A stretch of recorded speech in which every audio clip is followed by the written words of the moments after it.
তো আড্ডার ছলেই এখন একটা ছোট্ট আলোচনা আমি চাইছিলাম, তমাল কিছু বলুক, এই কথাগুলো শেয়ার করুক, যাতে এটা আমরা জানতে পারি কিছু, আমাদের মেম্বাররা, আমাদের সদস্যরা সমৃদ্ধ হোক। তো আমি তমালদা প্রথমেই তোমাকে জিজ্ঞেস করি যে থিয়েটার আর্কাইভটা আমি পরে আসবো, তার আগে তুমি বলো যে আমরা যে এরকম একটা স্পেসে করছি এবং ভারতবর্ষ কেন বিশ্বের সারা জায়গায় থিয়েটার নিয়ে নানা রকম পরীক্ষা নিরীক্ষা হচ্ছে, এবং সেখানে দাঁড়িয়ে এই যে একটা মঞ্চের বিপ্রতীপে গিয়ে প্রসেনিয়াম থেকে ভেঙে বেরিয়ে এখানেই এই শহরেই আরও 3-4টে নাটকের উৎসব হয়, যেগুলো সবই হল কেন্দ্রিক, যেগুলো হলে হয়, এবং সেখানে বিভিন্ন বাইরের দলও আসে, তারা নাটক মঞ্চস্থ করে। তো এই যে তোমার এই যে পরিবেশ আমরা যেভাবে করছি এবং 7 বছর ধরে করে চলেছি তুমি জানো, তো এইটা নিয়ে একটু কিছু বলো যদি, মানে শুধু আমাদের উদ্যোগ না, কিভাবে এই পুরো সিনারিওটা বদলে যাচ্ছে এবং আসলে কি কিছু বদলাচ্ছে নাকি আমরা আবার পুরনো ফর্মে ফিরে যাচ্ছি, আধুনিক থিয়েটারের ভাষা কিভাবে, অনেক বিস্তৃত নয়, একটু যদি তুমি একটু বলো তাহলে সুবিধা হয় আর কি আমাদের। ধন্যবাদ অনুপম। প্রথমে আমি রঙ্গন তমলুকের সকল সদস্যদেরকে আমার আন্তরিক শ্রদ্ধা এবং শুভেচ্ছা জানাই আপন করে নেওয়ার জন্যে আমাকে, এবং তমলুকের সকল বন্ধুদেরকে, সকল মানুষজনকে, গুরুজনদেরকে আমার প্রণাম জানাই এবং সকলকে আমার ভালোবাসা জানাই। যেটা অনুপম বলছিলেন যে প্রথাগতভাবে আমাদের এখানে আমরা মঞ্চনাটককেই প্রায় বলা যেতে পারে নাটকের মর্যাদা দিয়ে থাকি, এবং মঞ্চের বাইরে নাটকটাকে হয়তো একটা দীর্ঘকাল ধরে কিছুটা অবহেলার চোখে দেখা হয়েছে। তার মধ্যে শুধুই দেখা যায় যে কোনো পরিস্থিতি সেরকম উঠে আসলে আমরা হয়তো রাস্তায় নামি, কিংবা কোনো রাজনৈতিক প্রেক্ষিতে হয়তো আমরা রাস্তায় নামি এবং আমরা স্ট্রিট থিয়েটার, এটাকে আমরা নুক্কড় নাটকও বলা হয় হিন্দিতে, সেই ধরনের কাজ করে থাকি। কিন্তু এই পরিসরের বাইরেও যে একটা বৃহৎ পরিসর আছে, যেটা স্পেস স্পেসিফিক, মানে জায়গা ভিত্তিক থিয়েটার, সেটা গাছতলা হতে পারে, সেটা একটা ব্ল্যাক বক্সের মধ্যে হতে পারে, সেটা একটা ছোট্ট অফ প্রসিনিয়াম স্টেজে হতে পারে। সেখানে যে অনবরত চর্চা চলে যাচ্ছে এবং চলে আসছে এবং ভবিষ্যতেও হবে, সেটাকে হয়তো আমরা কিছুটা কোট আনকোট অগ্রাহ্য করেই চলি। কিন্তু পরিস্থিতি তো এখন বদলাচ্ছে, এবং সোশ্যাল মিডিয়ার দৌলতে আমরা যেটা দেখতে পাচ্ছি যে বিভিন্ন ধরনের খবর আমাদের কাছে আসা যাওয়া করে, এবং বিগত 4-5 বছরে মহামারীর পরে মহামারীর পরবর্তী যে সময়টা ছিল, যখন বড় মঞ্চে নাটক করা যাচ্ছে না, তখন আবার এই অন্য স্পেসে থিয়েটার করা কিংবা অন্য জায়গায় থিয়েটার করার প্রচলনটা পশ্চিমবঙ্গের মধ্যে একটা বিরাট জোর নিয়ে শুরু হয়েছিল। তার অনেকটা হয়তো এখন থিতিয়ে গেছে, কিন্তু সেই প্রবাহটা কিন্তু রয়ে গেছে। এবং রঙ্গনের এই রঙ্গন পার্বণ, মানে আমি যেটা গতকাল অনুপম এবং দলের বাকি বন্ধুদেরকে বলছিলাম, যেটা রঙ্গন পার্বণ নয়, এটা রঙ্গন যাপন। তার কারণ আমি সারা পশ্চিমবঙ্গ ঘুরে প্রচুর নাটকের উৎসব গিয়েছি, এবং সেই নাট্য উৎসবগুলোর প্রায় বেশিরভাগই যেরকমভাবে সংগঠিত হয়, বিশেষ করে অর্থনৈতিকভাবে, সেখানে কমিউনিটি কিংবা আমাদের গোষ্ঠীর হাত ধরাটা সেরকমভাবে প্রবল থাকে না। কিন্তু এখানে এতগুলো মানুষ এক জায়গায় হয়ে হাতে হাত ধরে সকলের কাছে গিয়ে যে একটা অনুষ্ঠান করার শুধুমাত্র সাহস নয়, সে অনুষ্ঠান করার যে মনোবলটা দেখিয়েছে, এটা একটা বৃহৎ আশ্চর্য করে দেওয়া ঘটনা আমার কাছে, এবং এটা 7 বছর ধরে হচ্ছে। এবং আরও ভালো লাগছে এই জন্যেই, তার কারণ এটা একটা অন্য পরিমণ্ডল তৈরি করেছে। রঙ্গন এই অনুষ্ঠানটাকে একটা অন্য পরিমণ্ডল দিয়েছে, যেখানে একটা ওপেন স্টেজ, একটা আকাশের তলায় মুক্ত নাট্য মঞ্চ করে সেইখানে অভিনয় হচ্ছে বিভিন্ন ধরনের নাট্য প্রযোজনা, এবং যারা যারা অভিনয় করতে আসছেন তারা এই মঞ্চটাকে তাদের মতন করে সাজিয়ে নিচ্ছেন, গুছিয়ে নিচ্ছেন, এবং তাদের মতন করে নিয়ে তারপরে অভিনয়টা করছেন। এটা একটা বড় পাওনা।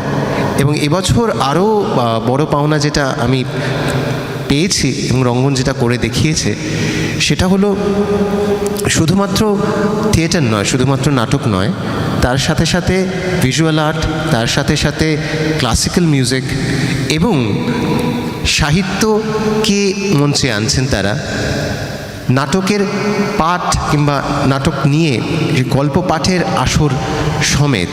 তো এইটা একটা বৃহৎ পাওয়া, যে শুধুমাত্র মঞ্চের করা নাটক, মঞ্চের বাইরের নন প্রসেনিয়াম নাটক, আঁকা, গান এবং নাটক পাঠ সব একসাথে যখন মিলেমিশে যায়, তখন সেই জায়গার মানুষদের সংস্কৃতির মনটা বোঝা যায় এবং সেইখান থেকে কিন্তু বিস্তার লাভ করে একটা জায়গার মানুষের একে অপরের সাথে সাংস্কৃতিক আলোচনা করা এবং আদান প্রদান করার এই পুরো পরিসরটা। এবং সেটার জন্য আমার মনে হয় যে তমলুক একটা বড় স্টেপ নিয়েছে। এবং আমি যেহেতু আমার বন্ধু অনুপমকে বলবো যে এই ধরনের কার্যকলাপ যেন তারা সারা বছর ধরেই করেন, যেন মানুষজন আরও বেশি এইসব সব কিছুতে ইনভলভড হয়। মানে পরের বার হয়তো আমরা দেখব যে কবিতা পাঠের আসরও থাকবে। তো সাহিত্য থেকেই তো সব কিছু, কারণ একটা জায়গার একটা স্থানের সাহিত্য, পেইন্টিং, এই থেকেই বাকি সব মুভমেন্টগুলো তো শুরু হয়। কারণ বেশিরভাগ মুভমেন্টে শুরু হয়েছে আঁকা থেকে, পেইন্টিং থেকে, তারপরে তো অনেক পরে সাহিত্যতে আসা এবং শেষে মঞ্চে কিংবা থিয়েটারে আসা। তো সেই জায়গা থেকে এই উদ্যোগগুলো সত্যিই খুব বড় উদ্যোগ। এবং এই উদ্যোগগুলোকে আমি নিজে ব্যক্তিগতভাবে মনে করি যে আমার আর্কাইভের কাজের জন্যে খুব গুরুত্বপূর্ণ। এটা এই পুরো জিনিসটা রয়েও যাবে। আমি যেটা জানতে চাইবো, তোমাকে তো আর পাবো না, তোমার কাছে যে জিনিসটা জানার, যে তুমি যে বিষয়ে মানে বিশেষজ্ঞ বা যেটা নিয়ে কাজ করছো, এই থিয়েটার আর্কাইভের ব্যাপারটা কি একটু বলো, এবং এটার প্রয়োজনীয়তা বা গুরুত্ব সেটা নিয়েও একটু বলো, এবং তোমার কাজের পরিসরটা নিয়ে যদি একটু আমাদের সবাইকে জানাও আর কি। কেননা লোকে শুধু জানে যে নাট্য ব্যক্তিত্ব মানে সে নাটক করে, মঞ্চে অভিনয় করে বা পরিচালনা করে বা অন্য কাজ করে। নাটক কেন্দ্রিক যে আরও কত কাজ হয়, নাট্য গবেষণা হয়, নাটক নিয়ে রিসার্চ হয়, নাটকের সংরক্ষণ হয়, যেটা একটা খুব গুরুত্বপূর্ণ কাজ তমালদা করে চলেছে। এবং শুধু তাই নয়, একটা দল কিভাবে সারভাইভ করবে সেই জিনিসটাও কিন্তু তমালদা কনসালটেন্সি হিসেবে মানে দলগুলোর সাথে আলাপ আলোচনার মাধ্যমে তুলে ধরে, যে কিভাবে একটা দল চালিয়ে নিয়ে যাবে, তার ফিনান্সিয়াল স্ট্রাকচার, তার পাবলিসিটি, তার ডকুমেন্টেশন আজকের দিনে খুব একটা ইম্পর্টেন্ট জিনিস। তার ফান্ডিং কী করে হবে, এই জিনিসগুলো খুব দরকার। আমরা শুধু ওই অ্যামেচার থিয়েটারের ওই জগৎটা থেকে কিন্তু বেরিয়ে অনেক দূর হেঁটে এসেছি। আমাদের যদি চালিয়ে যেতে হয়, আগামী প্রজন্মকে থিয়েটারে মুখী করতে হয়, তবে এগুলো খুব জরুরি। তো তমালদা এইগুলো নিয়ে একটু যদি কিছু বলো। থিয়েটার আর্কাইভ নিয়ে আমার নেশাটা কিংবা বলবো যে আগ্রহটা বহু বছর আগে, প্রায় 15-16 বছর আগে আমার শুরু হয়েছিল। তার আগে সংরক্ষণের ইচ্ছেটা ছিল, যেরকমভাবে করেছি। মানে আমি চাকরি সূত্রে যখন নাসিকে থাকি, তখন প্রায় বলা যায় তখন 2005-6 সাল, 2006 সাল। তো তখন আমি দেখেছিলাম যে আমি নাসিক থেকে, যেহেতু নাসিক, পুনে এবং মুম্বাই এই তিনটে জায়গাতে, নাসিকে বিশেষত মারাঠি নাটক, পুনেতে মারাঠি নাটক এবং দিল্লিতে মানে বম্বেতে হিন্দি নাটকের একটা বিরাট প্রচলন আছে। এবং আমাদের শনি রবি ছুটি থাকতো, তো নাটক দেখতে চলে যেতাম পুনেতে নয়তো নাসিকে। তখনই আমি 2005 সালে দেখেছিলাম যে মুম্বাইতে একটা ওয়েবসাইট তৈরি হয়েছিল, যেটার নাম হচ্ছিল মুম্বাই থিয়েটার গাইড। এবং একটা সাপ্লিমেন্ট বেরোতো টাইমস অফ ইন্ডিয়াতে, যেটাতে সব কী থিয়েটার হচ্ছে সেই সময় কিংবা সেই মাসে কিংবা সে পরের সপ্তাহে, তার একটা পুরো বিবরণ থাকতো। আর শুধুমাত্র থিয়েটারের নাম নয়, তার সাথে সাথে সেই থিয়েটারের বিষয়গত যেই মানে আমরা যেটাকে সিনপসিস কিংবা বলি, সেই বিষয়টাও থাকতো আর কি, যে নাটকটা কি নিয়ে হচ্ছে, সেটা কি কমেডি কিংবা কোনো মৌলিক নাটক কিনা, সে বিষয় থাকতো। তো সেটা দেখে যাওয়ার একটা আগ্রহ তৈরি হতো। এবং একই জায়গায় থাকতো হচ্ছে সে নাটকের সমালোচনাও। তো হ্যাঁ, এবং আমি যখন কলকাতায় পরবর্তীতে ফিরি সেই একই ইনফ্রাস্ট্রাকচার যখন আমি আমাদের এখানে গুগল করে দেখি, তা আমি মূলত কিছুই পাই না। তো আমার মনে হয়েছিল যে যে জিনিসটা আজকে ভারতবর্ষের এক প্রান্তে হচ্ছে সেই জিনিসটা যদি আমি আমাদের পশ্চিমবঙ্গে করতে পারি, তো সেই ইচ্ছে থেকে, সেই তাগিদ থেকে শুরু হয়েছিল প্রথমে কলকাতা ক্যানভাস এবং তার উত্তরসূরি এখন কলকাতা থিয়েটার গাইড। তো থিয়েটার আর্কাইভ আমার মনে হয় যে একটা বিরাট গুরুত্বপূর্ণ বিষয় এই জন্যে, কারণ থিয়েটার কিংবা সাহিত্য কিংবা নাচ কিংবা গান একটা সময়ের কথা বলে, যে সেই সময় এক গোষ্ঠী মানুষ কিংবা একটা জায়গার মানুষ তারা কী রকমভাবে তাদের ভাবনা চিন্তাগুলো করছেন এবং নিজের চারিপাশের যে ঘটনাগুলো ঘটছে, নিজেদের জীবনে যে ঘটনাগুলো ঘটছে, তার সাথে সাথে কি করে নিজেদের শিল্প দিয়ে সেই ঘটনাগুলোকে ব্যাখ্যা করতে পারছেন কিংবা বলছেন। এবং এটা একটা বিরাট গুরুত্বপূর্ণ জায়গা, যে সেই সময় সাহিত্য, সেই সময় থিয়েটার, সেই সময় গান, সব কিছুকে যদি আমরা একটা জায়গায় সংরক্ষিত করতে পারি যে কী হয়েছে, তাহলে সেই পিরিয়ডটা, সেই সময়টাকে নিয়ে অনেক বিস্তারিতভাবে আলোচনা করা যায়, সে সময়টাকে নিয়ে অনেক বিস্তারিতভাবে জানা যায়, এবং পরবর্তী প্রজন্ম যারা আছেন তারা ওই সংরক্ষিত মেটেরিয়ালগুলো থেকে তাদের ইতিহাস সম্বন্ধে জানতে পারে। তো এইটাই মূল এই আর্কাইভ কিংবা সংরক্ষণ করার উদ্দেশ্য এবং তাগিদ। এবং আমাদের এখানে পশ্চিমবঙ্গে বিচ্ছিন্নভাবে প্রচুর মানুষ করেন, কিন্তু আর নাট্যশোধ বলে একটি সংস্থা আমি বলবো যে আছে, যে সংস্থাটির মধ্যে দীর্ঘ একটা আর্কাইভের জায়গা তৈরি হয়েছে। কিন্তু আমাদের এই আর্কাইভটা ইন্টারনেটে নেই, মানে আজকের যুগে দাঁড়িয়ে, টেকনোলজির যুগে দাঁড়িয়ে এই জিনিসটা ইন্টারনেটে মানে বিস্তারিতভাবে কিছুই নেই, টুকরো টুকরো পাওয়া যায়, দলের ওয়েবসাইট আছে সেখানে টুকরোভাবে পাওয়া যায়। তো সেইটাকে আমার প্রচেষ্টা হচ্ছে যে নেক্সট মানে পরবর্তী বছরে এবং তারপরে 3-4 বছরের মধ্যে আমি যতটা তথ্য জোগাড় করতে পেরেছি, প্রায় 15 বছরের তথ্য, 15 থেকে 20 বছরের তথ্য, সেইটাকে পুরো একটা জায়গায় করে ইন্টারনেটে একটা সার্চ ইঞ্জিনের মতন তৈরি করা, যাতে আমাদের বাংলার যে থিয়েটার চর্চা আছে সেই চর্চাটা যে কোনো ফর্মে, সে প্রসিনিয়াম নন প্রসিনিয়াম ফর্মে হোক, এবং তার সাথে সাথে আমাদের ফোক থিয়েটার ফরম্যাট যেগুলো আছে, এবং কী কী ওয়ার্কশপ হয়েছে, কী কী সেমিনার হয়েছে, কী কী পত্রিকা বেরিয়েছে, কী কী আলোচনা সমালোচনা হয়েছে, সবটাকে যদি একটা জায়গার মধ্যে নেক্সট 4-5 বছরের মধ্যে করে রাখা যায়, তাহলে যে কোনো একটা পিরিয়ডকে ধরে আমরা সেই ডেটাগুলোকে ফেরত পেতে পারি। এবং সেটা আমার মনে হয় যে খুব গুরুত্বপূর্ণ একটা জিনিস হতে পারবে পরবর্তী রিসার্চারদের জন্যে, পরবর্তী যারা এটা নিয়ে পড়াশোনা করছেন, থিয়েটার নিয়ে যারা কাজ করছেন, সবার জন্যে।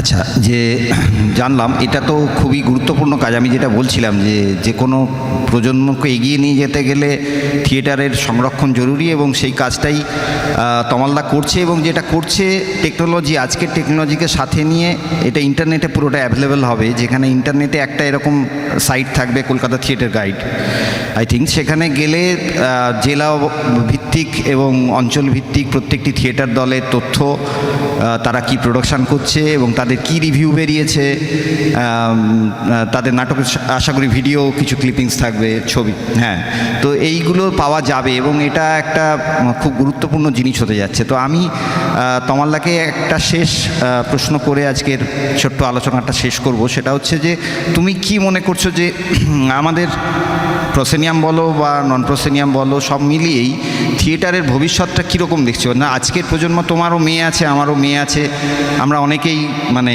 মধ্য বয়সের দিকে যাত্রা করেছি, এবং পরবর্তী প্রজন্মকে দেখতে পাচ্ছি যে কিভাবে তারা বিভিন্ন টেকনোলজিতে আসক্ত, এবং তারা তাদের দর্শন বা তাদের জীবনধারণটা একদমই অন্যরকম। তো কিভাবে থিয়েটার চলবে আগামী দিনে? কি থিয়েটার এক্সিস্ট করবে, নাকি পুরোটাই এই মোবাইল বা এইরকম কোনো মিডিয়াতে চলে যাবে, যেখানে এইরকম পরিসর কি আজ থেকে 25 বছর পর বা 20 বছর পরও থাকবে? এইটা কি মনে হয় তোমার? হ্যাঁ, আমার মনে হয় যে এটা সত্যিই খুব গুরুত্বপূর্ণ প্রশ্ন। এই প্রশ্নটা আমার মতন মানে বাবাদের সবারই প্রশ্ন, যে আজ থেকে 25 বছর পরে কিংবা 50 বছর পরে যখন আমাদের ছেলেমেয়েরা বড় হবে, তাদের ছেলেমেয়ে হবে, তারা এই চর্চাটাকে আমাদের মতন করে করতে পারবে কিনা। মানে আমি এই কথাটা এই জন্যই বললাম, কারণ এই কথাটা নিয়ে প্রচুর আলোচনা এবং প্রচুর মানে রিসার্চও হচ্ছে এখন যে কীরকমভাবে হবে। আর সেই বিষয়গত একটা জিনিস যেটা আমার মনে হয় সেটা হচ্ছে যে আজকের প্রজন্মের ছেলেমেয়েরা যারা আছেন তারা যেই টেকনোলজি হোক কি তাদের যে পরিসরটা, সেই পরিসরটা আমাদের পরিসরের থেকে অনেকটাই ভিন্ন।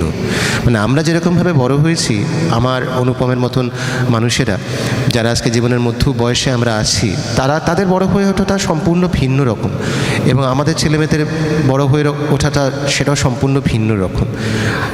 আমার মনে হয় যে এই জায়গাটাকে সলভ করার জন্যে কিংবা এই জায়গাটাকে অ্যাড্রেস করার জন্য প্রথমত যেই জায়গাটা যেটা আরও গুরুত্বপূর্ণ, যেটা আগে আমরা বলছিলাম, সেটা হচ্ছে একটা আর্কাইভ রাখা, যেখানে দেখানো যে দেখো আমার সময় এটা ছিল। আর যখনই আমি দেখাতে পারবো, তাদেরকে এটা বলবো না যে দেখো তুমি আজকে আমার মতন করে থিয়েটারটা করো, তোমরা তোমাদের মতন করে থিয়েটারটা করবে। এবং এই বিষয়টাকে আরও ইন্টারেস্টিং করার জন্যে কিংবা এই বিষয়টাকে খুব সরলীকরণ করার জন্যে যেই পদ্ধতিটা আমার মনে হয় যে আনা উচিত, সেটা হচ্ছে থিয়েটার কিংবা নাট্যচর্চা কিন্তু একটা কম্পোজিট আর্ট ফর্ম। এখানে শুধুমাত্র অভিনয় হয় না, আর এখানে শুধুমাত্র নাটক মঞ্চস্থ হয় না। যেমন রবিবারে কালকে যেমন আঁকা, নাচ, গান, আবৃত্তি, তার সাথে সাথে পারফরমেন্স সব রকম এক জায়গায় হয়ে ওঠে, এটাও কিন্তু এক ধরনের পারফরমেন্স। এবং এটা যদি আমরা বোঝাতে পারি যে হয়তো অভিনয় করতে চাইছে না, যে আঁকতে ভালোবাসে, সেও কিন্তু নাট্যচর্চার সাথে যুক্ত হচ্ছে। যে নাচ করতে ভালোবাসে, সেও কিন্তু নাট্যচর্চার সাথে যুক্ত হচ্ছে। কারণ এই মাল্টি ডিসিপ্লিনগুলোকে আমাদের থিয়েটার ফরম্যাটের মধ্যে যদি আমরা আনতে পারি, এবং থিয়েটার মনেই শুধুমাত্র অভিনয় নয়, সেখানে নাচের মধ্যে, গানের মধ্যে দিয়ে, মাইমের মধ্যে দিয়ে, আঁকার মধ্যে দিয়ে, মাল্টি ডিসিপ্লিনের মধ্যে দিয়ে যদি আমরা এটাকে ওদের মধ্যে ছড়িয়ে দিতে পারি, তাহলে ওদের নাট্যচর্চাটা আমার মনে হয় শুধু সমৃদ্ধই হবে না, ওদের নাট্যচর্চাটা, কারণ ওরা আমাদের থেকে অনেক বেশি অ্যাডভান্সড সারা পৃথিবীর খবর রাখার জায়গা থেকে। বিশেষত আমি তো এই প্রজন্মের ছেলেমেয়েদের দেখছি, তারা অনেক বেশি নতুন ধরনের মিউজিক শোনে, অনেক বেশি নতুন ধরনের অ্যানিমেশন দেখে, সিনেমা দেখে, তাদের পুরো পরিমণ্ডলটাই আলাদা। তো তাদেরকে সেই পরিমণ্ডলটাকে বুঝতে গেলে শুধুমাত্র আমাদের পরিমণ্ডলটা তাদেরকে চাপিয়ে দিলে হবে না, তাদের জগৎটাকে আমাদেরকে বুঝতে হবে। এবং এই আদান প্রদানের মধ্যে দিয়ে আমার মনে হয় যে আমরা তাদের জগৎটাকে বুঝতে পারবো। বুঝতে পারলে এক হয়ে একটা কমন প্ল্যাটফর্মে এসে সে প্ল্যাটফর্মটা দিতে পারলে তাদেরকে, শুধু থিয়েটার 25 বছর পরে যে আমাদের ধারাবাহিকতাটা শুধুমাত্র রয়েই যাবে না, আমার মনে হয় যে আরও বৃহৎ হবে। মানে তখন যখন এই তমলুক রঙ্গন পার্বণ হবে তমলুকে, তখন সেটা হয়তো অন্য একটা আকার নিয়ে হবে। হ্যাঁ, তো আমি তোমাকে একটা প্রশ্ন এসছে দর্শক থেকে, আমি সেইটা তোমাকে করতে চাই। আমি আগেরটা বলেছিলাম শেষ প্রশ্ন, কিন্তু আরও একটা অনুরোধ এসছে। সেটা হচ্ছে যে ধরো থিয়েটার সেমিনার হয়, থিয়েটার সেমিনারে আমরা দেখি অভিনয় নিয়ে কর্মশালা হচ্ছে, বা পরিচালনা নিয়ে কর্মশালা হচ্ছে, স্ক্রিপ্ট রাইটিং নিয়ে হয়, নাটক লেখা নিয়ে হয়। কিন্তু নাটকের সংগঠন একটা খুব বড় বিষয় আমি মনে করি। আজকে এত বছর রঙ্গন পার্বণ আমরা সবাই মিলে চালানোর পর এটা খুব অনুভব করি, এবং আমরা আমাদের বাবা কাকাদের দেখে এসেছি, সেখান থেকে কিছু জিনিস শিখেছি। আজকে মডার্ন অর্গানাইজেশনাল স্ট্রাকচার যেভাবে বদলে যাচ্ছে, আমি নিজে কর্পোরেটে চাকরি করেছি, আমি জানি তুমিও করেছো, তো সেখানে যেভাবে একটা সংগঠন পরিচালনা করা হয়, তার যে ম্যানেজমেন্ট বা তার কীভাবে, এইগুলো নিয়ে কেন ওয়ার্কশপ হয় না, বা এগুলোর প্রয়োজনীয়তা কেন দরকার? এগুলো আছে তো, কিন্তু তোমার সাথে আমার আলোচনা হয়েছে এটা নিয়ে, আমি চাই একটু দর্শকরাও এটা একটু জানুক। থিয়েটারের সংগঠন নিয়ে কিন্তু সেভাবে আলোচনা হয় না, বা সেভাবে ওয়ার্কশপ হয় না, কেন হয় না? আমি প্রচলিতভাবে যারা এখন থিয়েটার করছেন, মানে যে দলেরা থিয়েটার করছেন, তারা মোটামুটি বলা যেতে পারে দু ভাগে বিভক্ত। একটা হচ্ছে সমষ্টি, মানে একটা দল, যেমন তমলুকের মতন দল, যেখানে এতগুলো মানুষ এক জায়গায় এসে করছেন, সেখানে হয়তো নির্দেশক একজন থাকতে পারেন, একাধিকজন থাকতে পারেন, কিন্তু দল চালাচ্ছেন এক গোষ্ঠী মানুষ।